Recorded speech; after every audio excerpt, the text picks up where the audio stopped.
Bom dia, irmãos. Minha saudação a todos os pastores, irmãos e irmãs que estão aqui presentes, em nome de Jesus, amém?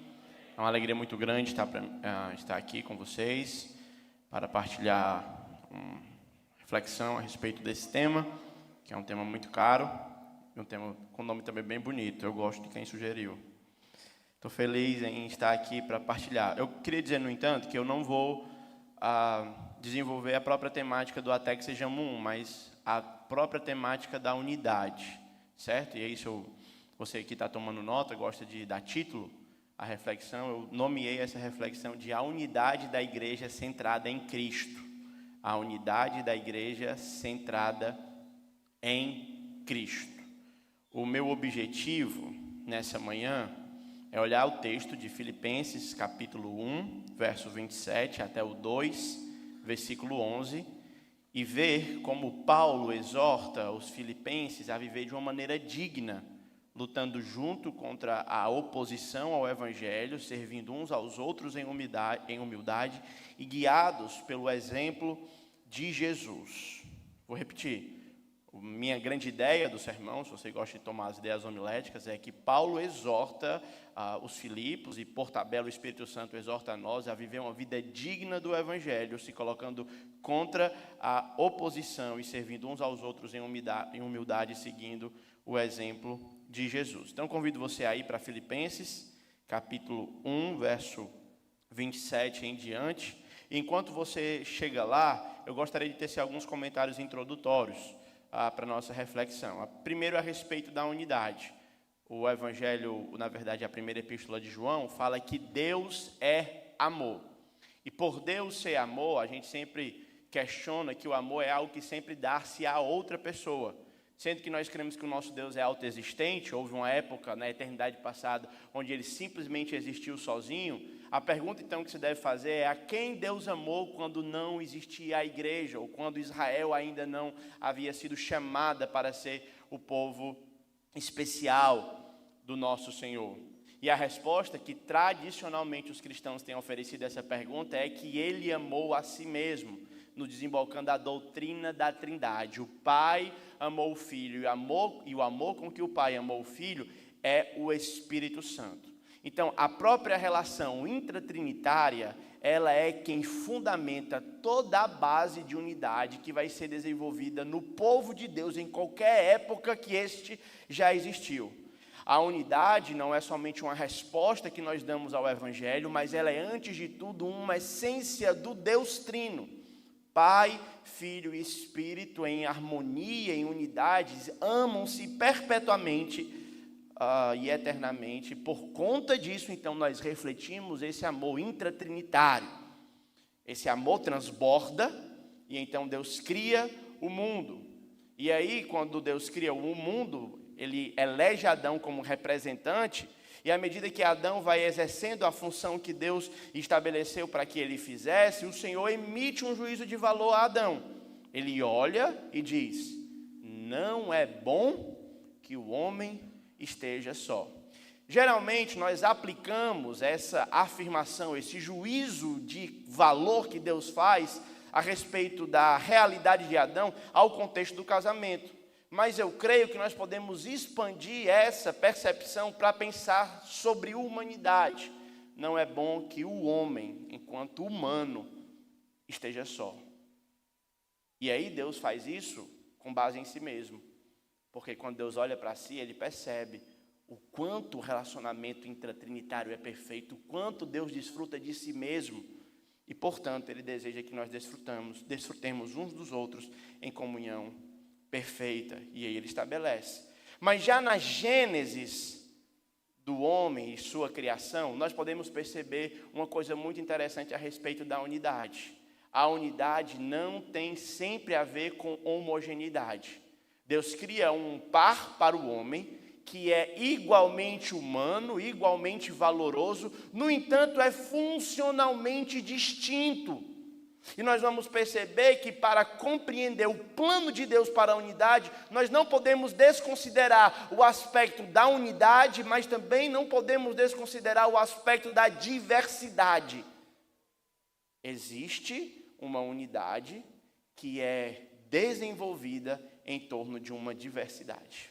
O pecado, quando ele entra no mundo, ele rompe a unidade vertical entre Deus e o homem, mas ele também rompe uma unidade horizontal, o homem consigo mesmo e o homem com o outro. E então as dissensões, a luta pela unidade, ela inicia no mundo criado perfeito por Deus depois do pecado. Portanto, se nós queremos encontrar um inimigo a combater quando pensamos sobre unidade, este inimigo não é a diversidade, mas é uma diversidade pecaminosa. E nós vamos ver como isso se processa mais na frente. Portanto, tendo isso em mente, vamos olhar o que diz a palavra do nosso Deus. Mesmo sentados, com a sua Bíblia aberta no texto, eu peço que, mesmo no fim da leitura, a irmã permaneça com a Bíblia aberta, olhando, fazendo o seu juízo de valor, ver se as coisas de fato são assim, para que você possa crescer. E se porventura eu errar na minha explicação, eu vou garantir que os irmãos vão estar atentos para não recebê-lo. Amém? Assim está escrito na palavra do grande Deus: não importa o que aconteça, exerçam a sua cidadania. Ou na Almeida Revista Atualizada, vivei de modo digno. Não é? Vivei, essa palavra toda é traduzida com outra sentença pelo NVI. De maneira digna do Evangelho de Cristo, para que assim, quer eu vá e os veja, ou quer apenas ouça a seu respeito em minha ausência, fique eu sabendo que vocês permanecem firmes em um só espírito, lutando unânimes pela fé evangélica, ou a fé do Evangelho. É uma dificuldade de traduzir esse texto, mas verso 29, sem de forma alguma deixar-se intimidar por aquele que se opõe a vocês. Para eles isso é sinal de destruição, mas para vocês isso é sinal de salvação da parte de Deus. Pois a vocês foi dado o privilégio de não apenas crer em Cristo, mas também de sofrer por Ele, já que estão passando pelo mesmo combate que me viram enfrentar, e agora ouvem que eu ainda o enfrento. Se, por estarmos em Cristo, nós temos alguma motivação, alguma exortação de amor, alguma comunhão no Espírito, alguma profunda afeição e compaixão, complete a minha alegria, tendo o mesmo modo de pensar, o mesmo amor, um só espírito e uma só atitude. Não façam nada por ambição egoísta ou por vaidade, mas humildemente considerem os outros superiores a si mesmos. Cada um cuide não somente dos seus interesses, mas também dos interesses dos outros. Vamos fazer a leitura até aqui da palavra do Senhor. O pastor Kleber já orou, então que o Senhor nos ajude a ter clareza enquanto ensinamos a palavra de Deus. Bem, o texto que nós acabamos de ler está precedido, pelo que o apóstolo Paulo vinha falando a respeito da sua relação passada. Ele estava preso, os irmãos lembram, Paulo vai ser o missionário que vai plantar a igreja na cidade dos Filipos. O livro de Atos narra isso no capítulo de número 16. Ele foi perseguido por uma jovem demoniada, ele foi açoitado, ele foi humilhado em praça pública, ele foi levado a um cárcere e inocentemente foi completamente humilhado.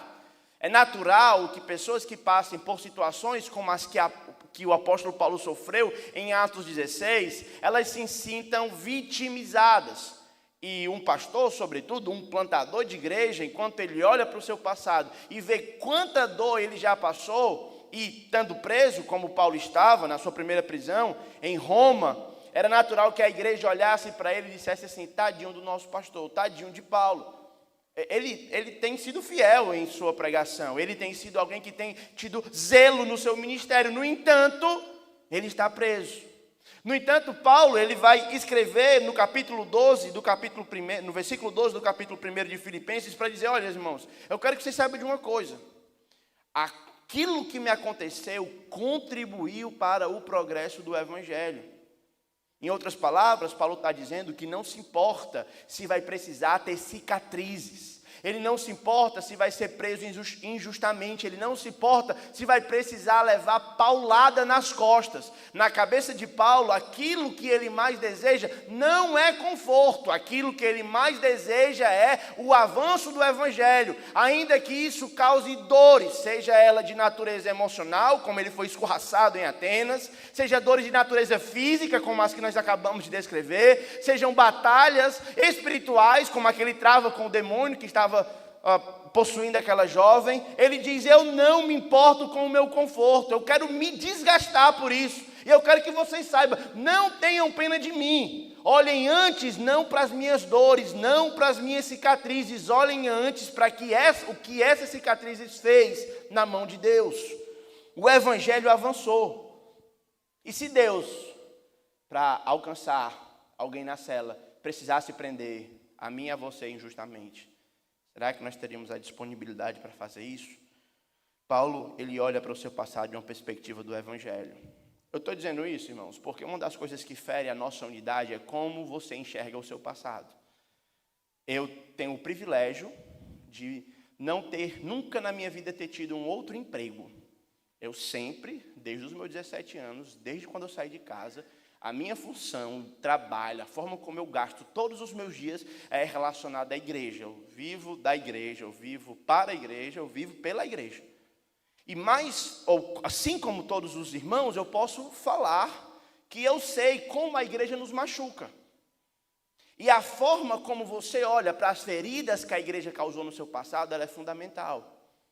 Me lembro que quando eu fui casar, o pessoal, pastor, vai casar. Eu casei novo. E graças a Deus já tenho uma filha que nasceu, minha esposa já está grávida de novo. Graças a Deus. Foi Deus me abençoar. Ela nem fez 1 ano ainda. E o Senhor já nos deu uma nova herança. Eu disse ao pastor Nazário que ele se cuide com o ser dele, que eu vou buscar. João Queiroz está mais difícil.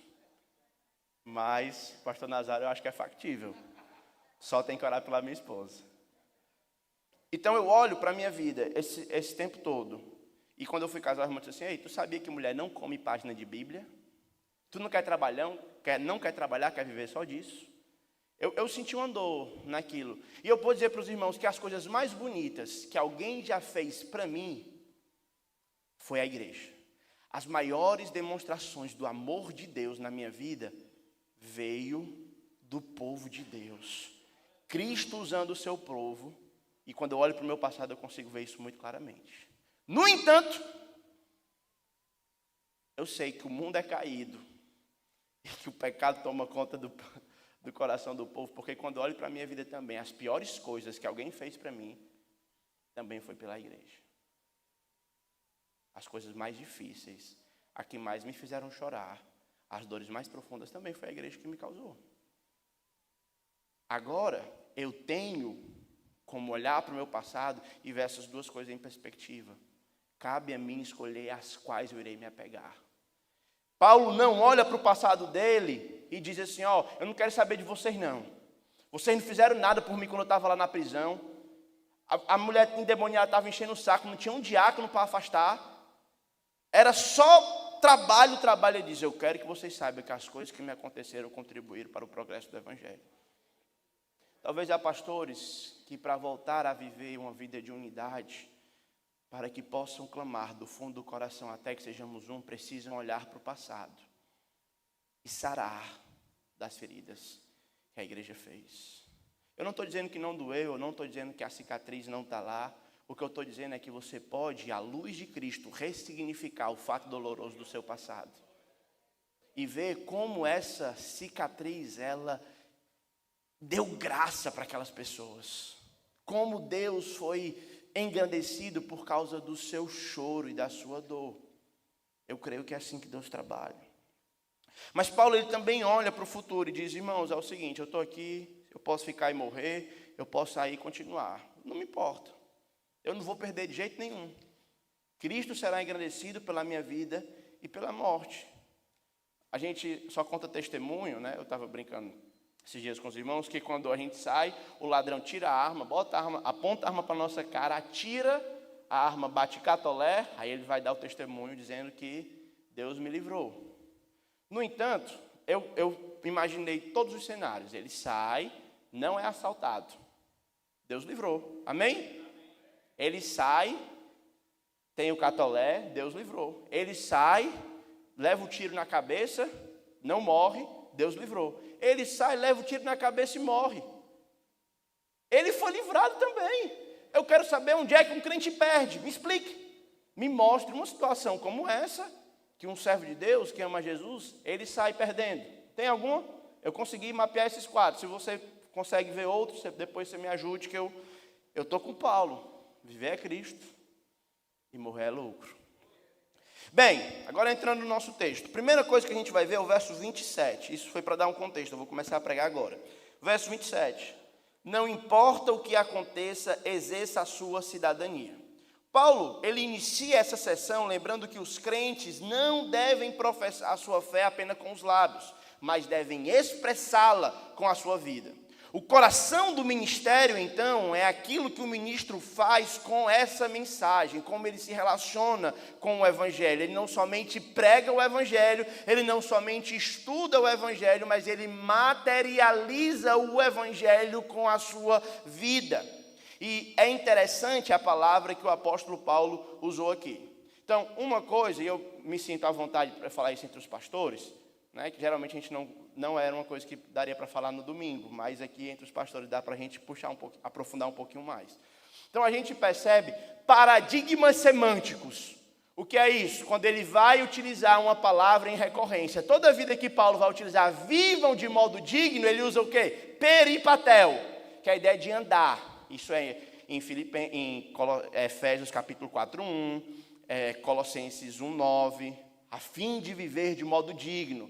Viver de modo digno. Então, a maioria das vezes que ele fala de viver de modo digno, ele fala de peripatel, de andar. No entanto, aqui ele tem uma quebra de um padrão semântico. Ele não usa a palavra que corriqueiramente ele usa. Aqui ele usa a palavra politesten, que é a ideia da polis. Então, aqui é a ideia de cidadania.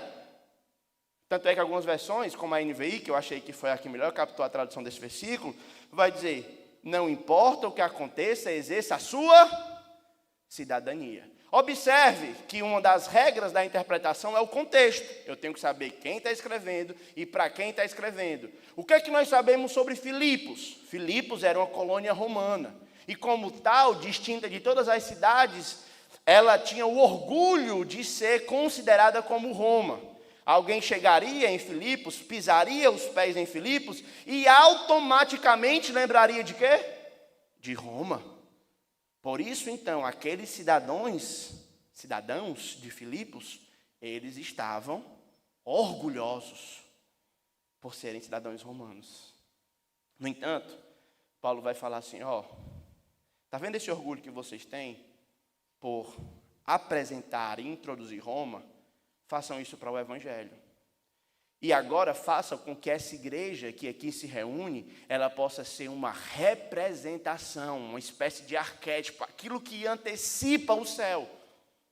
Por isso, então, vivam de modo digno do evangelho. A ideia aqui, meus irmãos, é que nós devemos aprender que cada vez que alguém visitar uma casa de oração da Igreja de Cristo, seja em qual bairro for, essa pessoa deve se lembrar do reino de Cristo.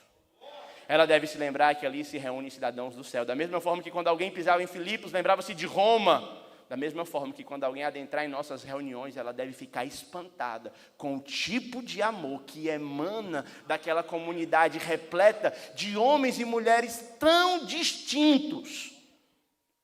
É como se a igreja fosse chamada a ser uma pequena colônia celestial. A unidade precisa antervir o céu. Devemos trabalhar em unidade, porque a unidade ela vai antervir aquilo que desfrutaremos no céu. O que é o céu, senão uma junção de tribos, povos, línguas e nações diante do Cordeiro, reconhecendo que Ele é digno e que Ele é louvado, vai ser louvado eternamente. Um outro aspecto que nós aprendemos aqui sobre a unidade é que ela não depende de lideranças específicas para que aconteça. Paulo vai dizer, eu quero que vocês, não importa o que aconteça, ou acima de tudo, exerçam a sua cidadania, para que eu indo ver, ou eu não indo, eu saiba que vocês estão unidos.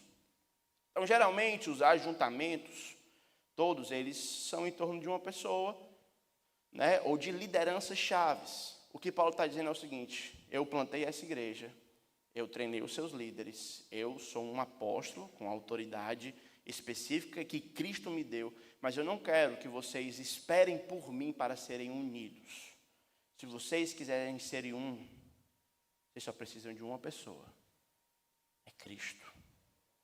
Isso não quer dizer que nós não vamos honrar aquele que Deus nos dá para liderar, que nós não vamos seguir as decisões, coisas nesse sentido, ou nos submeter, mas no final das contas, a submissão e a liderança, ela está ligada no cabeça, que é Cristo. Nós não dependemos de nenhuma dessas figuras, e isso é muito legal, porque na nossa organização, na nossa igreja, a liderança ela é rotativa. Então, hoje você lidera, mas amanhã você é liderado. E isso não mina, ou não deveria minar, a unidade que temos uns com os outros. Amém? Uma outra verdade que eu aprendo sobre esse texto é que a unidade, agora Paulo vai usar duas figuras para descrever a unidade. A primeira é uma união, ser firme em um só espírito, tendo a mesma alma, lutando juntos pela fé evangélica, ou fé que vem do evangelho, ou a fé para a proclamação do evangelho. São 3 possibilidades de tradução, eu não consegui lidar com isso. Aí fica para depois, os irmãos, quem conseguiu, já resolveu esse problema, me ajude, tá bom? Mas eu pessoalmente não consegui e também não acho que seja fundamental para lidar aqui. Acho que dá para a gente trabalhar com o texto sem resolver esse problema aí.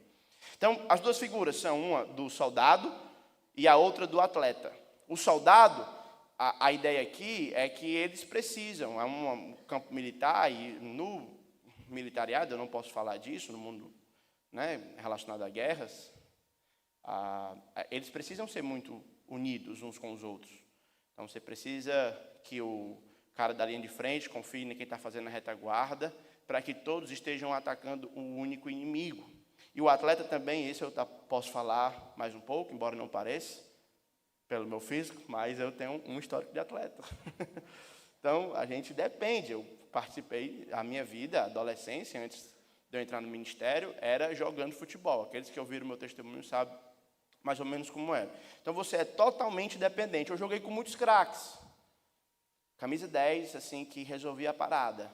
No entanto, para que ele resolvesse o jogo, precisava do cachorro louco, como eu era conhecido. O 5 clássico. Meio toque na bola, carrinho na lama e grito para a torcida. Era esse, eu não tinha assim, habilidades, meu negócio era raça e força. Então, mas, porque eu não era o camisa 10, ou nas entrevistas não era eu que saía, não era o meu nome que a torcida gritava, isso não quer dizer que eu era importante, que eu não era importante. Para que ele pudesse jogar, articular, ele precisava do motorzinho correndo para que a bola chegasse redondinha no pé dele. Então, a gente, como corpo de Cristo, precisamos entender que não é porque os nossos nomes não sairão nos anais da história que nós não somos importantes. Não é porque o povo não gritará o nosso nome que nós não somos importantes. Para que o reino avance como um time de futebol, cada um precisa estar fazendo o seu papel. Se o seu é entregar água, né? Eu não queria que os irmãos pensassem que eu estou fazendo uma referência aos diáconos, que eu acho que o ministério diaconal é muito maior do que levar água, como diferente de alguns que eu imagino, mas é muitas coisas, e cada papel tem a sua função para que o time possa caminhar. A ideia, então, é que nós juntos possamos promover o Evangelho, possamos juntos avançar com o Evangelho, viver o Evangelho, sedimentar o Evangelho na vida das pessoas, de modo que o nosso nome se apague e o de Cristo cresça. Eu gosto muito de uma canção que tem uma porção que diz assim: torne o meu testemunho, torne a minha dor em testemunho. E aí vai dizer assim, ó, que meu nome morra junto com o meu corpo e que o de Cristo permaneça para sempre. Deus tem dado o ministério da escrita, e eu me lembro que quando eu fui fazer o lançamento do meu primeiro livro, aí o irmão disse assim, ó, tornou-se um imortal. Aí eu tornei não, mas eu vou morrer daqui a pouco. Esse livro aí vai ler, talvez meu neto tenha, depois se esquece. Mas mesmo aqueles ainda que nós discutimos, os livros aqueles que lemos, que pensamos sobre eles, eu acho que é uma motivação pobre trabalhar para que daqui a 100 anos, quando a Assembleia se reunir, o nosso nome seja citado. Eu penso que essa é uma motivação pobre. Agora, maior do que essa motivação é trabalharmos para que o legado que fique não seja o nosso, seja o de Cristo.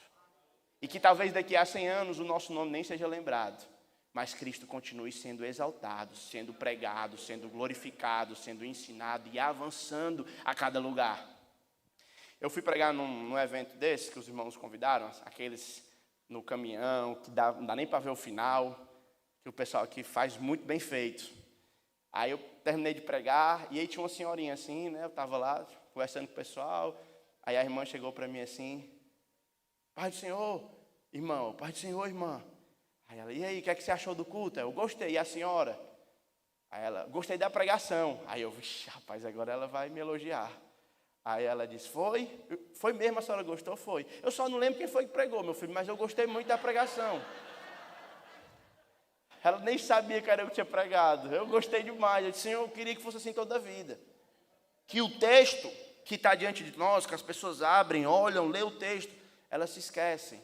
Eu não lembro quem pregou, mas eu lembro o que é que esse texto significa, como ele vai me ajudar a ser um obreiro melhor, um pastor melhor, um servo de Deus melhor, que o nosso nome morra com o nosso corpo, mas que o de Cristo permaneça para sempre.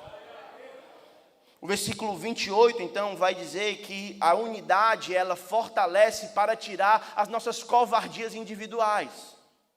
Sozinho, irmãos, por mais assim, desenrolado que você seja, vai ter situações que você vai se intimidar, você vai ter vergonha. Eu me lembro que a primeira vez que eu fui evangelizar no ônibus, eu me levantei umas 3 vezes assim, aí sentava.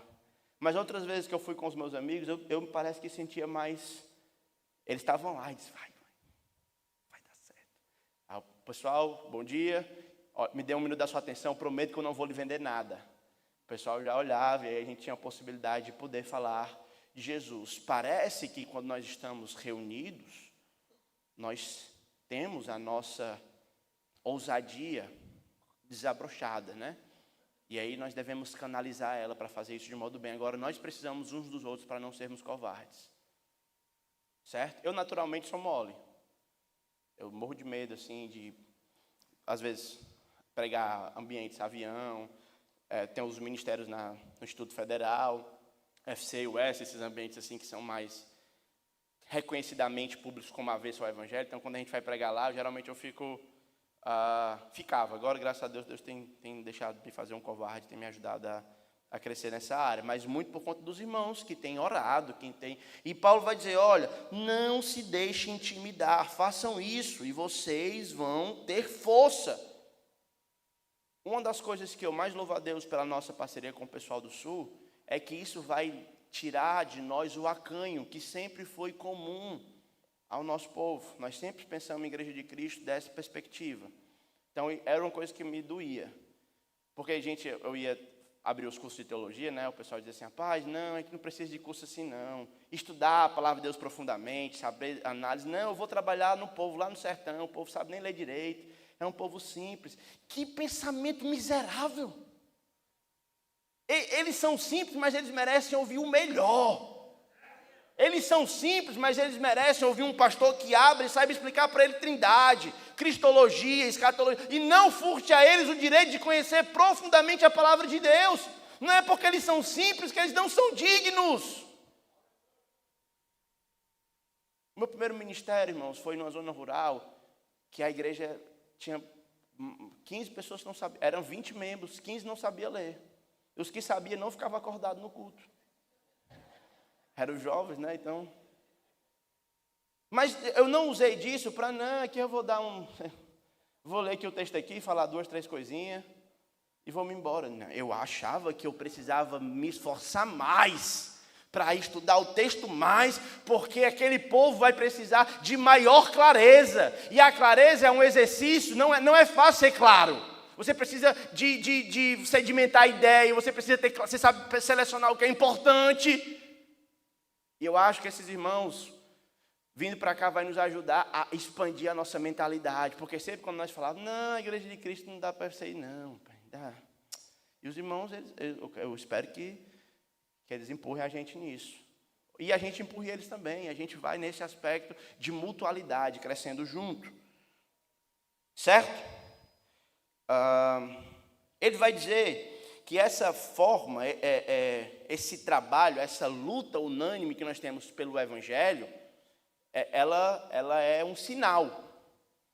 Ela é um sinal para dois grupos. Primeiro, aqueles que não creem em Cristo, quando eles veem os nordestinos cantando, eu não sei, eu ia arriscar aqui o Danksheinat, mas eu não faço a menor ideia. Né? Então, mas o pessoal vai olhar e vai ver assim a gente. Obrigado, meu irmão. Captei a mensagem aí. Olha aí, rapaz, o irmão disse que captou a mensagem do diácono, né? Esse é um bom. Mas observe que quando as pessoas elas verem isso, nordestinos filmando e ficando boquiabertos com pessoas cantando em alemão, mesmo que nós não façamos a menor ideia do que eles estavam cantando, pessoal, isso é um sinal para quem não crê. Que sinal é esse? Está dizendo, ó, ali Deus está fazendo um negócio. Porque não é natural que pessoas de panos de fundos históricos, culturais tão distintos possam se amar da maneira como eles se amam. Isso é um sinal. E eles vão ver, realmente o Evangelho existe. Isso é um sinal também para aqueles que têm fé. Olha só o verso 28. Mas para a salvação, isso vem da parte de Deus. Se nós temos alguma dúvida a respeito de que somos contados entre o povo de Deus ou não, essa nossa inclinação para lidar com o diferente, construir uma unidade dentro da diversidade, isso mostra que é Jesus que está operando no nosso coração, é obra do Espírito, portanto não pode ser menosprezada, é um sinal. O verso 29, então, vai explicar que é nesse contexto de unidade, por mais que tenhamos muitos, não haverá facilidade. Ele vai dizer que junto com a capacidade de vivermos a fé comunitária, a nós também será dado o quê? O quê? O privilégio, não apenas de crer, mas de sofrer. Está repreendido. Alguns diriam, sofrer não, pastor. Eu quero cantar o hino da vitória. Quando eu estiver frente ao mar e não puder atravessar, vou chamar esse homem com fé, só ele. Não tenha medo, irmão, se atravessa Faraó. E a gente começa a cantar e diz, é um privilégio sofrer. Irmãos, lembra de Pedro, quando Pedro apanhou a primeira vez? Ele saiu, ei, que coisa, Deus me achou digno de apanhar por causa do Evangelho. A gente apanha pela primeira vez, esse endemoniado, tá aí, o mundo quer acabar com a gente. Aqui ele está dizendo, olha irmãos, é um privilégio. É um privilégio. Então, o pastor Mano, ali é o meu pastor, ele que me ajuda. Então a culpa é dele, viu? Por favor. Então ele me ajuda muito. E aí uma das vezes eu estava triste, porque estava sofrendo assim, né? Por besteira. Aí ele disse, Mateus, é assim mesmo, ministério. É isso mesmo. Tem que aprender a acostumar com isso. Né? É que ele é manso, mas eu sou mais turrão, ele falou assim com muito amor, mas eu ouvi assim, tem que ser homem.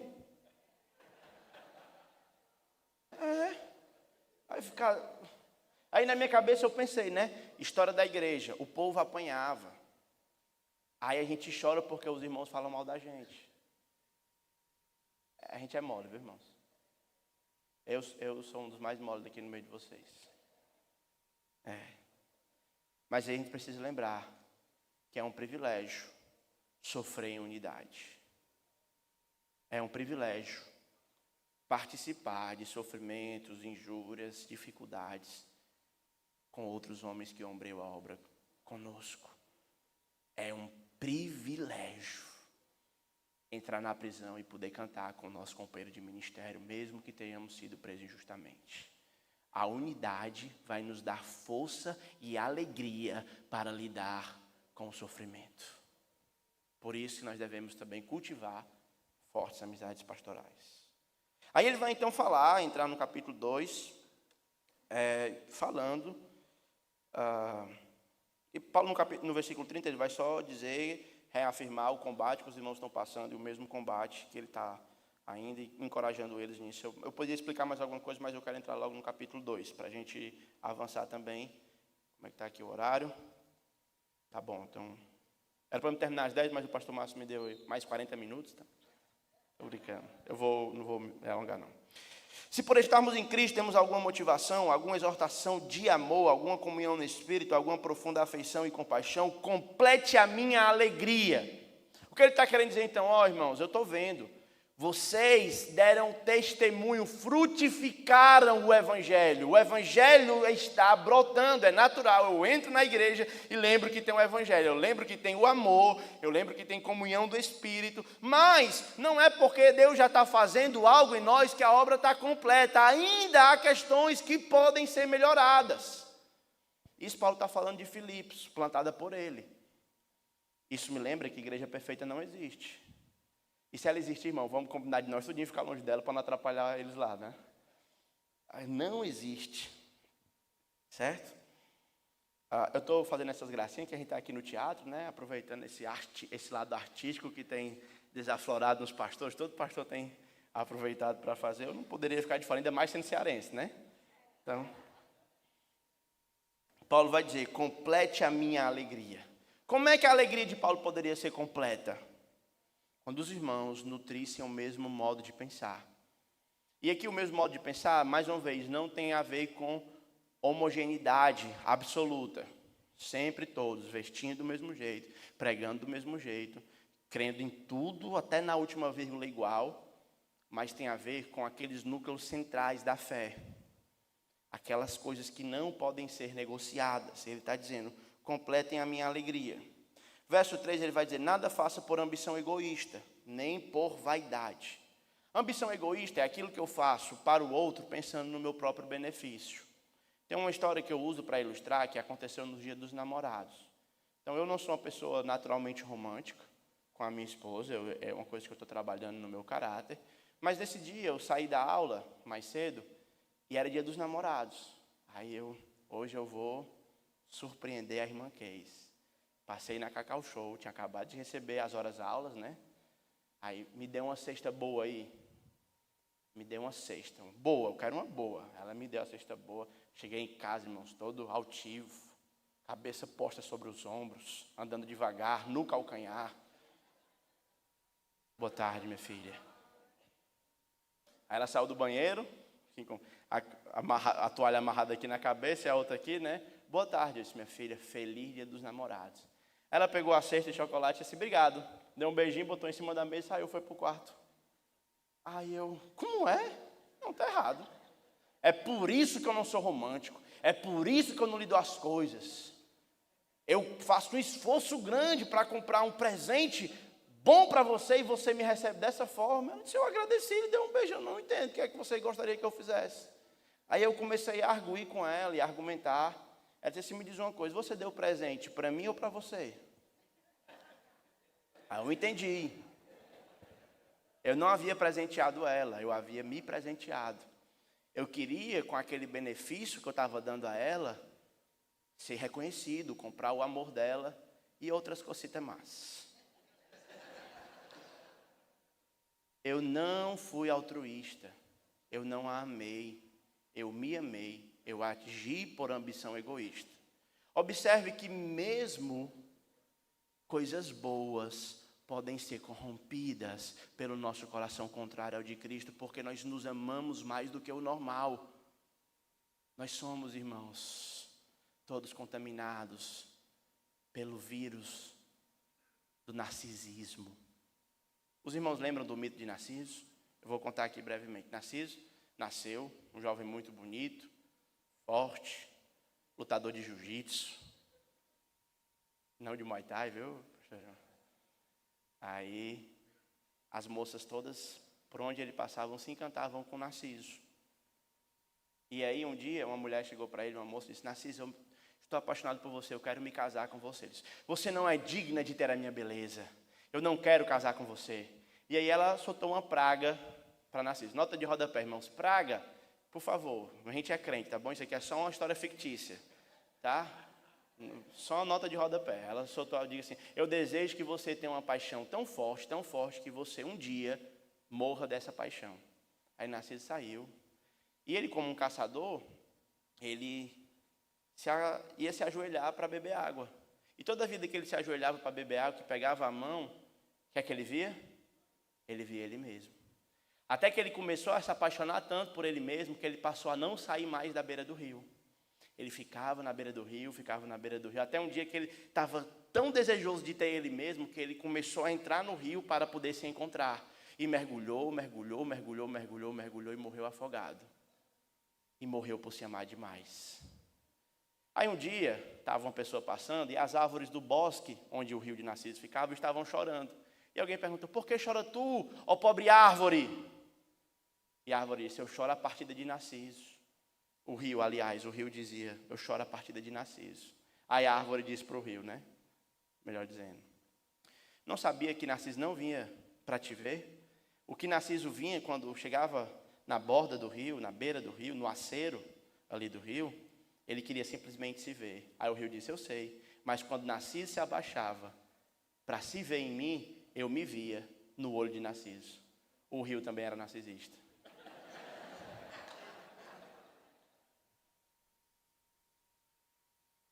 Moral da história: eu e você somos apaixonados por nós mesmos. Nós temos o desejo de ser reconhecido, desejo de ser amado, desejo de ter o nosso nome mencionado. Mas isso nada mais passa, irmãos, do que a ambição egoísta, que milita contra a nossa unidade. Nada façais por ambição egoísta, nem por vaidade, mas humildemente considere os outros superiores a si mesmo. Cada um não cuide dos seus interesses, mas dos interesses dos outros. E aí ele então estabelece, aí ele vai dizer, a pergunta então que alguém faz é: por que eu não devo cuidar dos meus próprios interesses, mais dos interesses dos outros? E aí Paulo vai responder com uma das canções mais belas do Novo Testamento. Sabe por que você deve fazer isso? Porque você deve ter em você o mesmo sentimento, a mesma atitude e o mesmo modo de pensar que houve em Cristo Jesus. Algumas traduções vão ter atitude, outras traduções vão ter sentimento e outras vão ter modo de pensar. Cadê o partido da atitude? A sua versão tem o quê? Atitude, levante. Atitude. Sentimento. Modo de pensar. É um problema que dá, né? Não? Qual é a tradução correta? Atitude e sentimento são distintos. Se eu tenho um modo de pensar, eu sei o que é correto, mas eu não tenho vontade de fazer e nem faço, eu sou um tolo. Se eu sei o que é correto, faço, mas não tenho vontade de fazer, eu sou um fariseu. Se eu sei o que é correto, tenho vontade, mas não faço, sou preguiçoso. O exemplo de Cristo é explicado, a palavra leufrônesis dá conta das três. Eu sei o que é certo, eu tenho vontade de fazer o que é o certo e eu faço. Eu não roubo nenhuma dessas coisas, foi o que Cristo fez. E o que é que ele sabia? Ele era Deus, de fato. Ontologicamente Deus, um com o Pai, Deus de Deus, luz de luz, nas palavras de Nicéia. Mas mesmo ele sendo Deus de fato, ele não considerou isso uma coisa que pudesse se vangloriar. Porque não seria uma vanglória, seria uma glória de fato. Eu me lembro que uma vez o pastor Emar me chamou para pregar lá no aniversário da igreja. E aí eu estava vindo de uma viagem missionária, peguei escalas no aeroporto, e cheguei e estava assim com as 2 noites sem dormir direito. Aí ele: vamos jogar bola? Eu sei que você foi jogador, então vamos. Aí ele divulgou para todo mundo lá que eu era jogador. E eu morro de cansado, né? Isso é meu migué para dizer que eu não joguei nada nesse dia. Fui jogar, quebrei a bola. É uma expressão popular que diz que fez nada.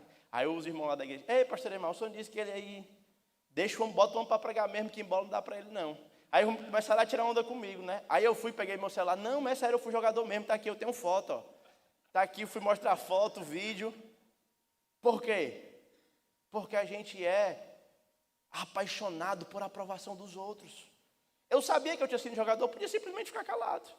Não precisava me provar para ninguém, não é? O problema, irmãos, é que a gente é apaixonado para que as pessoas olhem a gente com estima, não é? Aí Jesus, o Pai, quando ele vai ser batizado, o Pai diz assim para ele: tu és o meu filho amado, e em ti eu me alegro, eu me comprazo. Logo quando ele sai daí, ele vai para o deserto. E o diabo faz a primeira pergunta: se tu és o Filho de Deus, transforma essa pedra em pão. Se fosse eu, transformar o diabo em pão, não era nem a pedra. Mas Jesus, ele não precisa se provar para ninguém. Muito menos para o diabo. Ele sabe quem ele é. Aí você vai para o momento mais difícil da vida de Jesus, a cruz. E lá na cruz, um dos ladrões diz para ele: se tu és o Filho de Deus, tira-te daqui e leva a gente contigo. Mas Jesus não precisava provar para ninguém quem ele era, porque o que o Pai falou a respeito dele já era suficiente. Se nós queremos cultivar a unidade, nós precisamos nos apegar somente o que Cristo fala de nós. Nós somos filhos amados. Nós não precisamos brigar pelos nossos nomes estar nos lugares mais altos ou em qualquer outro espaço. Não precisamos amar a nós mesmos como se dependêssemos disso para viver. Não, o exemplo de Cristo é o autoesvaziamento. Ele não considerou ser igual a Deus algo que devesse apegar. Ele se esvaziou. Aqui ele não se esvaziou da sua divindade. Então, nesse aspecto, eu estou indo contrário a kenosis, né? Eu acho que ele era Deus. O que ele está falando aqui é de majestade, é da posição de Deus. Ele tem atributos divinos, ele lê pensamentos, ele opera milagres. Alguns vão dizer que ele operou milagres pelo poder do Espírito Santo. Eu não, ele é Deus. Ele não deixou nem um minuto de ser Deus. Tá bom? O que ele está falando de esvaziamento aqui é da posição. E então ele se esvaziou. Vindo em semelhança de figura humana, humilhou-se. É interessante que a gente acha que a humilhação de Cristo foi a cruz. Mas o texto vai dizer que a humilhação inicia na encarnação. Quando ele deixa a forma incorruptível e assume a corruptível, a nossa carne, ele já está se humilhando. Mas dentre nós, os pequenos de todo o universo, ele se faz o pior de todos. Ele foi obediente até a morte. É então por isso, aí nós temos uma virada no texto. O verso 9 vai dizer por isso, porque ele se esvaziou, ele não foi soberbo, ele não foi egoísta, ele foi exaltado por Deus. E Deus deu um nome a ele que está acima de todo outro nome, para que ao nome dele se dobre todo joelho no céu, na terra e debaixo da terra. E toda língua confesse que Jesus Cristo é o Senhor, para a glória de Deus Pai.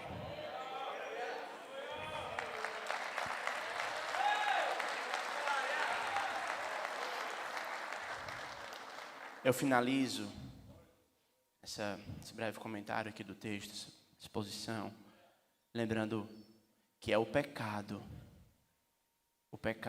que rompe a nossa união com Deus. É o pecado que rompe a nossa união com os outros. Mas eu quero lhe lembrar, meu irmão, que para que nós pudéssemos ser um, Cristo, ele passou por um momento de desunião também. Na cruz, ele se tornou mais pecador de todos os homens, não porque ele de fato havia pecado, mas porque ele recebeu cada pecado meu e seu. E por causa da sua desunião, porque o pai o abandonou, porque ele quebrou seu relacionamento com seu pai temporariamente, nós passamos a ser salvos. Por isso, se nós queremos ser um, precisamos olhar para Cristo, o nosso Salvador. Eu gostaria de, mesmo sentado, convidar você a fechar o seu olho e nós orarmos, agradecendo a Deus por esse tempo. Obrigado, Senhor. Obrigado pelo exemplo do teu Filho, nosso Salvador. Obrigado, Senhor, porque ele não precisava se afirmar para os outros e isso contribuiu para a obra que tu tinha na vida dele. Nós estamos orando, Senhor Deus, nesses dias para sermos unidos. E nós então, por esse texto, achamos que a ambição, a vaidade, considerar a mim superior do que os outros irmãos, ela mina a unidade que temos, ou que deveríamos ter. Mas eu te peço que por tua graça o Senhor remova de nós a vaidade, remova de nós o desejo de ser adorado, amado, reconhecido, honrado. Que o Senhor nos ajude a buscarmos a honra e glória do teu Filho. Muito obrigado por esses irmãos, muito obrigado por tudo que o Senhor tem feito nesses dias. No nome de Jesus. Amém. Amém.